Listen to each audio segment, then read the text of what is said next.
Hello, my name is VSin, and this is a snapshot of the LEGO Movie video game. Now, this is a portable companion to the console games. I'm just going to say it right off the bat, this is not the same game as the console and PC versions. By most indications, it seems to be a port of the 3DS version. So, let's get through this. First of all, let's show off the options menu. That's the options menu. Now let me show you something else. Let's press the first button. Accessing save game. Okay, sure. Choose a save slot. Pick the first one, closes out. Second option, accessing save game. Choose a save slot. Can someone tell me the difference between those two? Like, this options menu completely fails to convey what the hell is going on here. Also, it's like, oh, it must be information, how to play the game, right? Nope, it's the credits. What in the actual, like, oh, come on. The rest of the game is in English. You could have at least put labels saying save, load, credits, music, sound effects. Also, music is a hard toggle, as you can hear in the background. There's no slider here. It's just hard toggle. So anyways, that's your options menu. Let's get into the game. So I had to press that first, so it saves the damn settings, and then get into the game. So let's go through a few menus first. Obviously, this is where all your levels are. I've actually beaten the game, although I haven't done 100% completion. So first of all, bottom right corner. All this is touch-based interface, by the way. Bottom right corner, you have this menu here. You can go through this menu, and you can pick up all these various characters with all sorts of stuff. So Gallant Guard, you can either press X or you can touch the shopping cart in the bottom right corner, and that'll buy this stuff. So yay, Garbage Man Dan, Johnny Thunder, all this good stuff. Basically, these are unlocked by completing levels, completing certain objectives in levels, and eventually you can get all of them by collecting widgets listed in the top right corner. You just pick them up as you move around the level.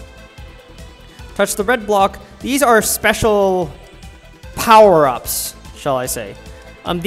These are, first of all, these are obtained by finding red blocks in the levels themselves. Then you can activate them before each given mission. So let's do this the way I have it set up. Let's go to the submarine level, and we are going to go into Metalbeard's ship. You can see on the bottom here, you have all these modifiers here. You can equip up to 3 red block powers. That's about it. 6x stud multiplier, I don't want that. And always charge. There you go. Then you get into this screen. This screen, I think, suffers from conveyance issues. You get like, okay, you get to move around and pick your character, right? Partly. The thing about this menu is that, well, this doesn't tell you who you have equipped. Like, okay, I have picked this guy. Now I'm going to pick Garbage Man. And now I'm going to pick those 4 there, and then just go... You see how I just quickly picked through everything? There is actually a hard cap on the number of characters you can bring into a stage. But I'm not sure how exactly this is going. So I'm just going to pick Good Cop Scribble Face for now. Like, I don't know. Again, it's a conveyance issue. It doesn't tell you what the hell is going on. Like, I think I'm picking a party roster, but I'm not sure. So you see, I've entered the game with Good Cop. And I'm just going to beat up a few objects here. So I'm going to hold my finger down on the bottom right, top left corner. And you can see this menu pops up. And I tap the thing in the center. It's like, okay, now I can suddenly access the entire thing. But it doesn't tell you, like, am I picking my party? Am I picking the order in which it shows up on the wheel? I don't know. It's just like, it doesn't convey this stuff properly, and it ends up confusing you as a result. Anyways, let's just get this box down here. Beat the crap out of that for now. Oh, I already picked that up, apparently. Whatever. So you can see there's this objective here, glowing red, as I cycle through the different characters. But if I go over to Emmett, you can see that I can do this objective. This one is either tap the screen or mash the circle button. Then all this stuff opens up, falls to the other side of the stage, whatever. Now for this one, I need to get Vitruvius. Press circle. Here's another mini game.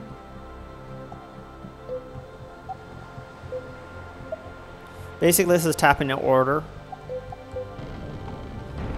It's a tap in order mini game, and then you just go here, play the organ. Something happens. Some other thing happens, and then yay. In the case of stages like these where you run around trying to do stuff, the objective is to pick up these blueprint objects, such as the one I just picked up. Those blueprint objects, what they do is after you collect enough of them, the indicator is located below the character's monitor thing, basically. After you pick up enough of them, then you can finish the level, basically. So just do that one. There's another. Where the heck did I put Batman? I'm Batman. Oops. Wrong button. You can also press circle there in order to access that. Now where the hell is Emmett? Drilled my way past this. For these, you can do circular motions on the touch screen, or you can do circular motions with the left stick. Doesn't really matter. And now I'm going to show you what they call puzzle solving. So you can see I'm just going to smash this box out of the way. It's like, hey, I can get the widgets. What am I talking about, though? When you smash both boxes, now the green interact option shows up. And then you can just build something there. That's where another one of the blueprints is. Let's see. Does Superman have a laser ability? There we go. Pull this lever. Could fire all the cannons. Yay, I fired cannons.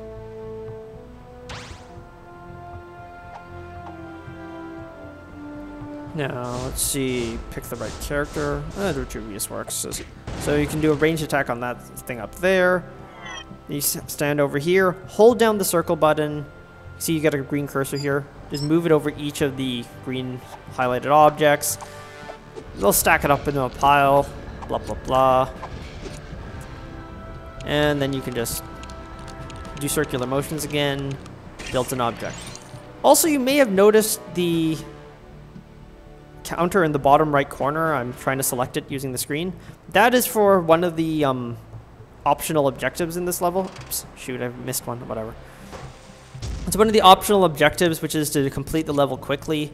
Most of the levels have this sort of optional objective set, which will allow you, which, I don't know, I mean, it gives a bit of extra replay value. So you can see there, I just failed the time attack. Let's see if I can find the last, oh, there's the last piece of flooring. I need to finish this one, so there's the last piece of flooring. Put it back together. And now I have to go all the way back up there because I forgot one blueprint. So give me a second. Back up there. Kick this. There we go. Alright, now we're done with the blueprints. Head on over here. You had to pick Emmett for this part. So there's Emmett. Yay. And then you get into the building minigame. As far as I can tell, this is not procedurally generated or anything like that. Like, you just do the exact same sequence over and over again. That's about it. So these just drag and drop the parts onto the screen. Minigame completed. You get an object. 90% of the time, this just ends the level outright. Then press circle over the area, and there you go. I have finished the level.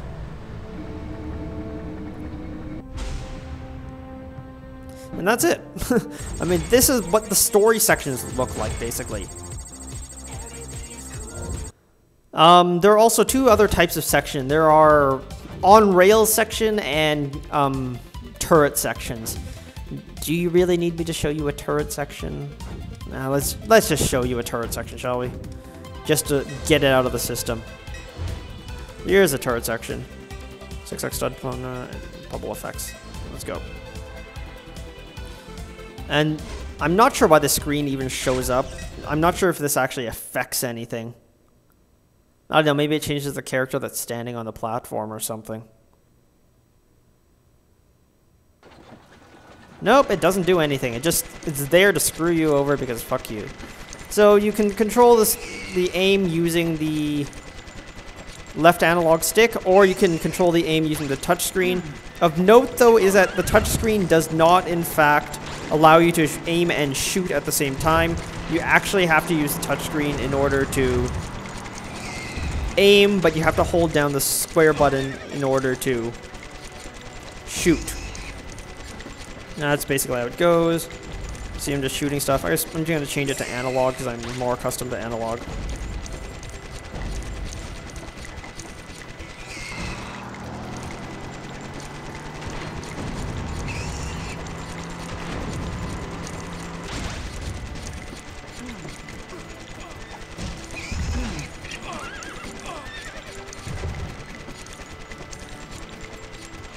Hit, damn it, hit! Yeah, it's a turret segment. What were you expecting?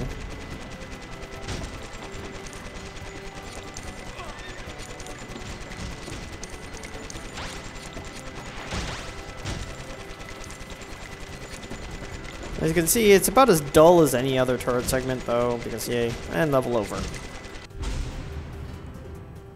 Yeah. Do I really have to say much about that? If you somehow manage to sit through that, just saying. That's pretty miserable. Now for the on-rail section. I will say that, oh, there's also a fall-down type section, although I consider that to be very similar to the on-rail sections.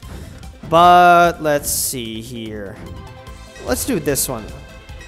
Bike chase. It's the very first one in the game, so no spoilers. Overall, I've noticed that these on-rail sections are actually extremely tight and punishing. Like, I don't know. I might fail this partway through. We'll see. Here you go. You are on rails. You're supposed to go through this level like this. Oh, crap.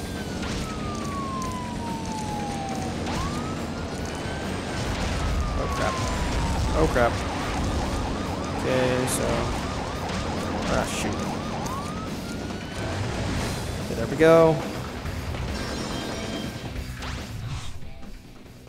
Okay. Oh, crap. And instant death conditional. Yay! Go me. Let's try that again. This time maybe with less failure.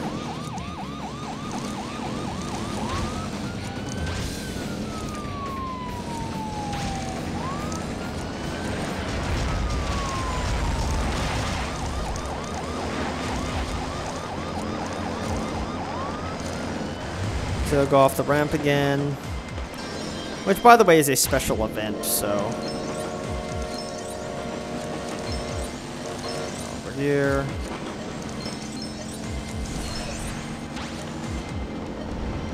Okay, sweet. So it actually goes back down. Oh, crap.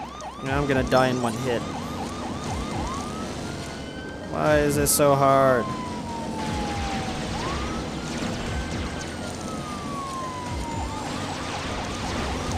Oh, by the way, the lasers behind you, you can safely ignore them. They don't actually do anything.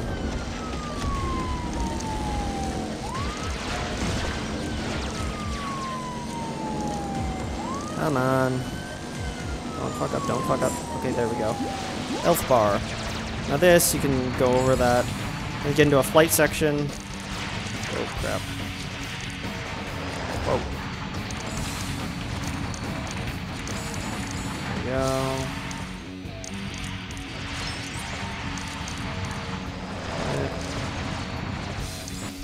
And then there you go, level complete.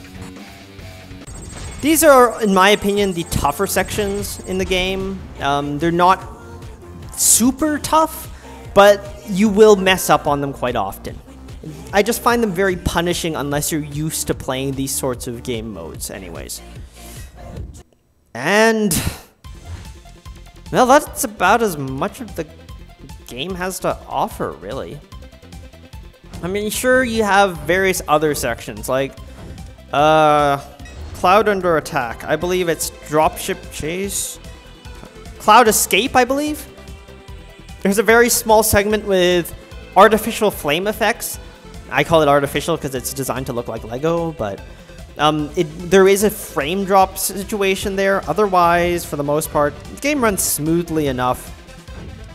If I were to compare the gameplay against the console versions, I would consider it to be comparable conceptually, but downgraded for a handheld experience. I mean, even if you go way back to the start, into the prologue section, and say the prophecy, if you compare... I'm going to play through this just for a second while trying to talk over it. I'm going to use it there so you can compare it against intro sequences in the console and PC versions. Just for the sake of having this out there. Now, mind you, it does show you the cutscene and stuff going on normally, but I'm intentionally avoiding cutscenes because all of them are directly from the Lego Movie. So here you go. Here's the in-game part. You can see here, as before, like in the console version, you have a laser, and then they do stuff with it. As here, there's also combat, but the combat is incredibly dull in this game.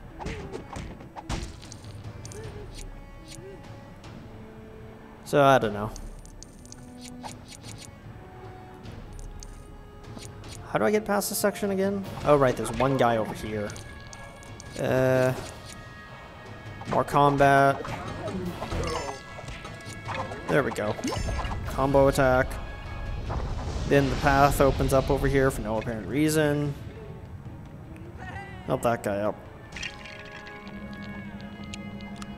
Summon parts into the path. I don't know, I mean, it's... In terms of a puzzle-solving game, it is tolerably decent. It's not amazing, but it's decent. In terms of, like, everything else, in terms of a combat game, in terms of a... Say... Like, combat game, or... I don't know, the third segment shooter and all that crap. It's not worth it at all in that regard. It's kind of just there to be there, and that's about it. I mean, it's just... There's nothing wrong with it, but it's not particularly great either. That's the problem I have with the portable version, especially since this is a 3DS port. Like, it's okay, but it's not great. And we're talking about a $30 price tag here. A $30 price tag. It's cheaper than Lego Marvel Superheroes, which was a terrible game. And I think, in my opinion anyways, this isn't a particularly bad game. It does some things right, namely the puzzle-solving segments. But the problem is that the $30 price tag matches the console and PC versions. And the console and PC versions are just straight up better. So there is really no reason at all to get the portable version. And I would like to extend that warning to people who also consider buying the 3DS version instead of the Vita version. Conceptually, they are the exact same game, only with slightly differing controls. I mean, at the most conceptual level, come on. This menu. They couldn't even be arsed to give you a label telling you what this menu does. If that doesn't show you how lazy they were with cobbling this together, I don't know what is. So TLDR, would I recommend this game? Not really. Not at the $30 price tag, that's for sure. If you find this in the bargain bin, maybe at your local grocery store or some crap like that, then you can consider it. If it drops to $20, $15, $10, you can consider it because the puzzle segments are enjoyable. The puzzle solving is enjoyable. Not amazing, but it's enjoyable. And that alone is what keeps this game from just being a piece of crap of shovelware. Other than that, though, TLDR, don't bother unless this game becomes dirt cheap. But if it does become dirt cheap, why not? My name has been VSin. Thanks for watching.